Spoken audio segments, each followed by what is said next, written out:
There's no way actually, you could actually do a smaller things. It's okay, I'll use the big one, I'll struggle. How small? Pretty much, newer have pretty much these for like £250 each. Yeah. I have a few of them and I totally recommend them. I would definitely say go for them. But the reason I don't use them is because when it comes to like triggering, the trigger, which is gone, but yeah, someone has it. You know a little trigger for the line? Oh, it's over there. Okay, excellent. That will only speak to the brand it's for. So if I have like a bunch of Neo lights and a bunch of Bowens lights, I can only control however many of that brand. So my Neo lights are now just my spares. But I originally bought them as little kind of high-speed sync lights, and I was so happy with the results, I then bought more Bowens to meet my other Bowens so that I could trigger them all together and really do some kind of creative stuff with it. Everything's sharp. If I change my aperture to make it brighter, it'd become overexposed, which we did. So I made my aperture 1.4, I think, or 2.8, 1.4, and that's what happens. And those settings are as dark as I could possibly get my settings at that aperture. So this is 1.4, 200 a second, ISO 100. I couldn't make that any darker, apart from maybe putting like an ND filter over the lens. But the problem with that is, it's difficult to focus if you're putting a pair of sunglasses in front of your lens, to be honest. So if you want to focus and get that, so what we did is we set it to high speed sync. So this is 4,000 of a second, 1.4 ISO 100, and the difference is, if you zoom in, you can see totally in the focused eye, but by the time it gets here, it's gone. You couldn't, that's not possible in a normal shooter set without high speed sync. Well, it is possible with an ND filter, but then you have to set focus, put the filter on, take your photo, take it off. Like, by putting a filter on your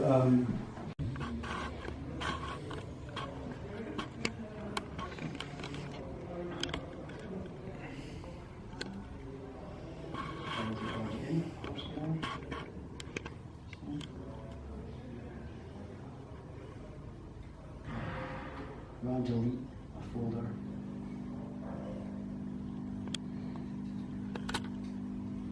Over here. So, and I was gonna, yep, cool. And so, how's the show going? Yep. So, looks like that's really good.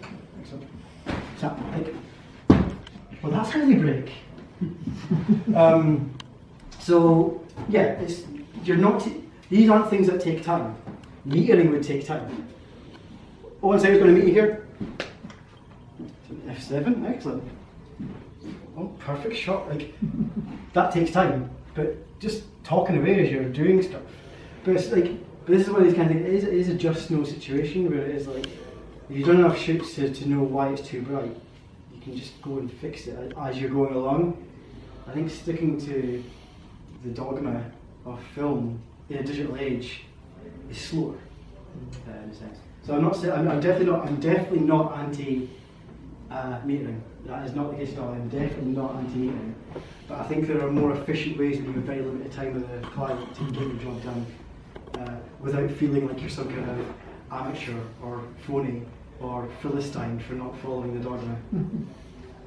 I used to use like the import section here and like find like random imports, but sometimes I'd be importing like multiple products in the same day.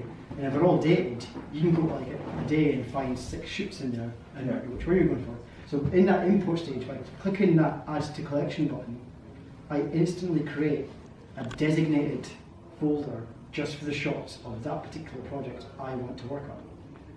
So it's, in terms of workflow, this is a very good way of keeping, if you're busy and working on different projects, this way I can go to my collection section in the library tab, and in here will be Rex London. So I can go to, say, that's a particular project. Maybe I want to go back and get this photo again. I know it's exactly there. If I want this recent import, I can go there.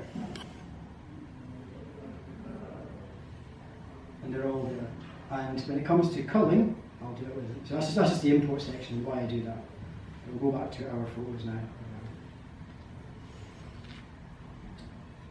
Actually, because these are tethered, these don't actually have a collection, so I can create a collection by selecting all my photos. So I've just selected them all with Command A or Control A on Windows. And I can add to collection.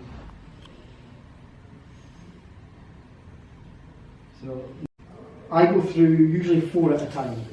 And this is kind of nice. This is a technique I learned when I used to work for a nightclub photography company. Is I will select 4 at a time. So 1, 2, 3, 4.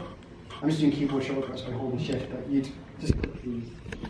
When I get the number N, the letter N for number, I bring up number mode. So anything that's selected will appear in the screen. So rather than view them all at once or 1 at a time, I can choose what I view. So I can just pick 4 at a time. I can go, okay, that one's staying, and they can all go.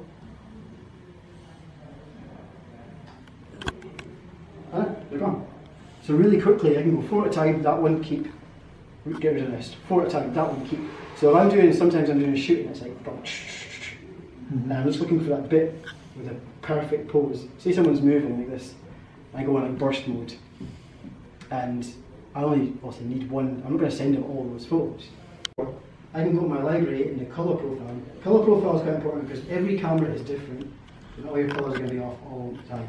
If you don't have a colour profile set up for your camera, I would suggest not using Adobe Colour, which is the preset one, the default one, is going all the way down and doing camera neutral.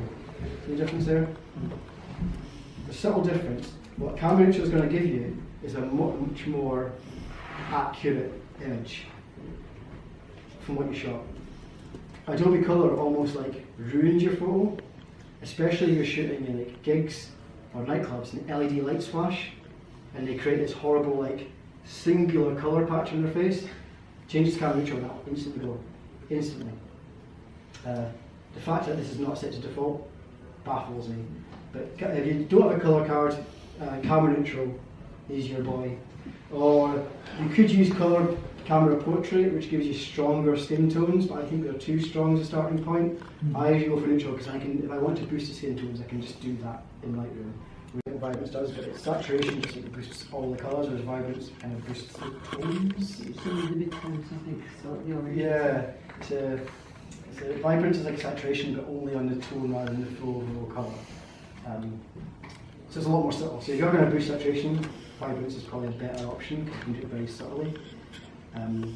You can use the tone curve to increase contrast if you want to use that method of doing it, like by boosting the highlights and lowering the shadow areas, or you can retrieve some shadow detail by lifting the end of it, things like that.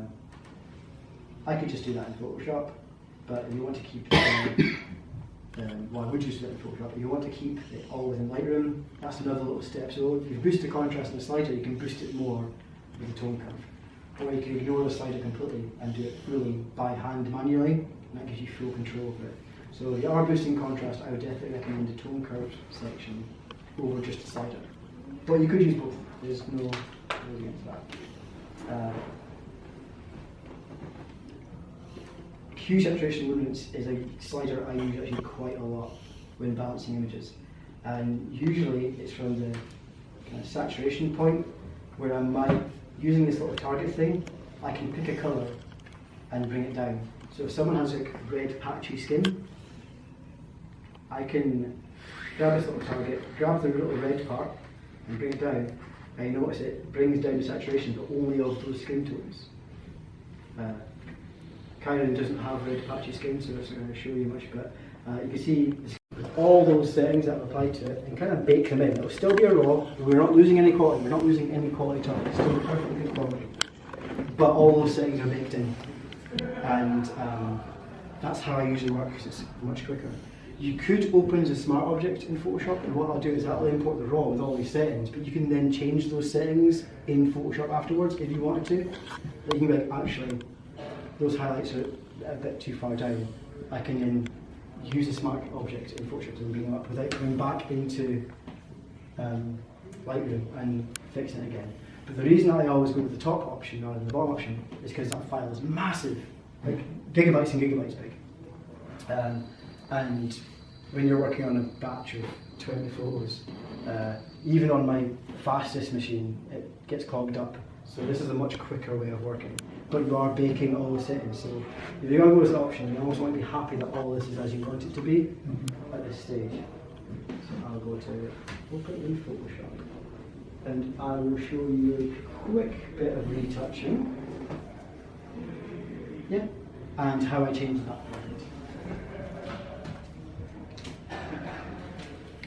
So this next bit of retouching, I'm going to go through a whole process. It's going to sound very complicated. Don't worry. It's called the only thing you need to know about this and write down if you want to do this is called frequency separation. Very complicated, isn't it? It's complicated. So it's different from a normal brush. A mixer brush is essentially a smudge tool. For example, I'm smudging all that data around like that. I'm just smudging the colours. So now, when I go to the skin, I can just smudge the skin around. I'll turn the texture back so you can see. So what I'm doing is just smudging the skin texture. So what this does is it evens out all the colour. You see, like, this is going very heavy-handed. I'm doing it on purpose for a reason. So what I'm doing is going to almost Barbie doll Karen's face. And I'm always painting in the shape of the face. I'm not just over the texture layer.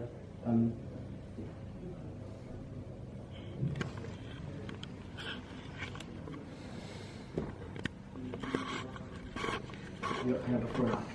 But because I duped this layer up, this layer is unaffected. This one hasn't had the smudginess put to it. I've got a layer, like a copy of that layer, and the original.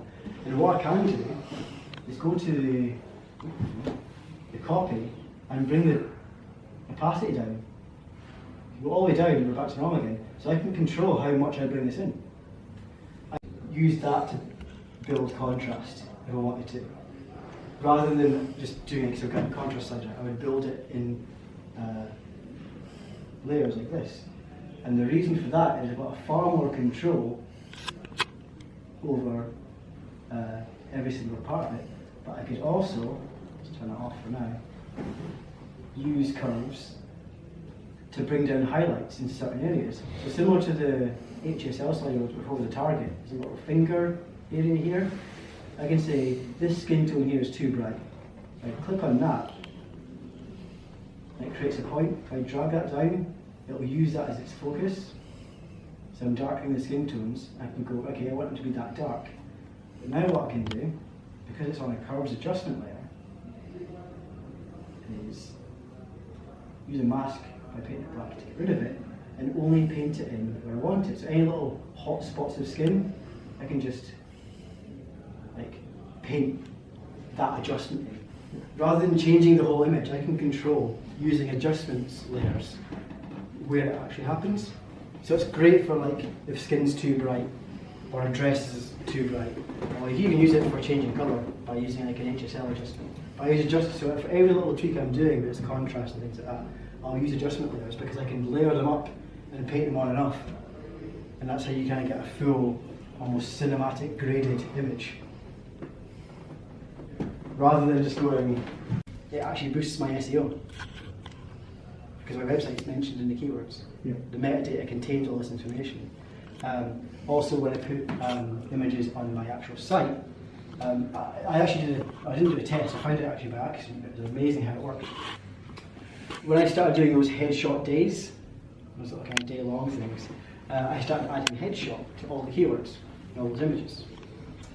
And within the next month, I went from page 10 to page 1 quickly. Just by adding one keyword to there. Because all the photos that were out there underneath it had, but also had, like, so a design page hasn't those ranks, but if you search Edinburgh headshot photographer, I went right to the top because all my images now have headshot written on it. So I'm not the high ranking in terms of photography in Edinburgh in Google, but when it comes to headshots, and I'm not even like a headshot photographer, I do headshots, but there are people in Edinburgh who just do headshots. That's all they do. And they're lower in the ranking system than I am, because I use my keywords. So metadata is quite a good thing. So by taking your Photoshop file back into your collection again, you're setting yourself up for better metadata. But if you add your metadata before you take it to Photoshop, it does pass over, but you can keep better. You can keep better tabs on whether it's working, and I'll correct, if you just keep working from Lightroom for your exports and imports. And Photoshop is just for your actual edit. So imagine if like kind of you prepare it in Lightroom, take it into Photoshop, save it, when you open Lightroom, it will be there. And then you can continue your exporting process. Rather than exporting from Photoshop, export from Lightroom. Then you're keeping the same system, there's lots of consistency across all your images, and the client has a batch of images that is like, okay, these are all the same, I can use these anyway. But that concludes the end of our day. Sorry, the end was an academic one. Any questions to end us off on whether it's on this section or the entire day in